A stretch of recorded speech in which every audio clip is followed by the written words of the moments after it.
ரொம்ப சந்தோஷமாக இருக்குங்க. ஏன்னா இப்படி நடக்கும்னு சொல்லிட்டு நான் நினச்சி கூட பார்க்கல. வணக்கம், நான் தான் உங்கள் எலக்ட்ரிஷியன் ஜெயக்குமார், கடம்பத்தூர். இந்த வீடியோவில் நம்ம என்ன பார்க்க போகிறோன்னா, காஞ்சிபுரத்தில் ஒரு கஸ்டமர் வீட்டுக்கு ஈபி பில் அதிகமாக சொல்லிட்டு அட்டன் பண்ண போயிருந்தோம். அங்கே நான் ஒரு வீடியோ போட்டிருந்தேன், நிறைய பேர் பார்த்துருப்பீங்க.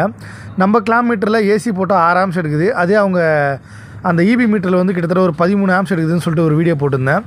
அந்த வீடியோவை கஸ்டமர் ஈபி ஆஃபீஸில் காட்டி அவர் மீட்டரை மாற்றிருக்காரு. நம்மளும் மீட்டர் தான் மாற்ற சொல்லிட்டு வந்தோம்.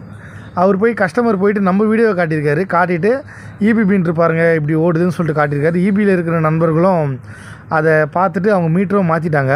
இப்போ அவர் வீட்டில் மீட்ரு மாற்றிட்டாங்க. இப்போ கரண்ட்டு பில் கம்மியாக இருக்குங்க. அதை தான் சொல்கிறேன். நிறைய பேர் கேட்குறீங்க, நீங்கள் போனால் ஈபி பில் கம்மியாகுமா சொல்லிட்டு கேட்குறீங்க. நான் போய் அந்த வீட்டை அட்டன் பண்ணி கொடுத்துட்டு வந்தேன். மீட்ரு தான் ப்ராப்ளம்னு சொல்லிட்டு வந்தேன். இப்போ மீட்ரு மாற்றினாங்க. கஸ்டமருக்கு ஈபி பில் கம்மியாக இருக்குது. ரொம்ப சந்தோஷமாக இருந்துச்சுங்க. நெக்ஸ்ட் வீடியோவில் என்ன பார்க்க போகிறீங்கன்னா, அவர் ஒரு ரிவ்யூ கொடுத்துருக்காரு. வீடியோவே நம்மளுக்கோசம் கொடுத்துருக்காரு. அந்த வீடியோவை நாளைக்கு பார்ப்பீங்க. நிறைய பேர் ஃபாலோ பண்ணாமல் பார்க்குறீங்க. தயவு செஞ்சு ஃபாலோ பண்ணிங்க. இதில் எதனா டவுட் இருந்தால் கமெண்ட் பண்ணுங்கள். பயோவில் நம்ம நம்பர் இருக்குது, வாட்ஸ்அப் வரும். அதை வாட்ஸ்அப்பில் மெசேஜ் பண்ணுங்கள். நிறைய பேர் பண்ணுறீங்க. அதே போல் நிறைய பேர் ட்ரை பண்ணுங்கள். ரொம்ப சந்தோஷமாக இருக்குது. எதனா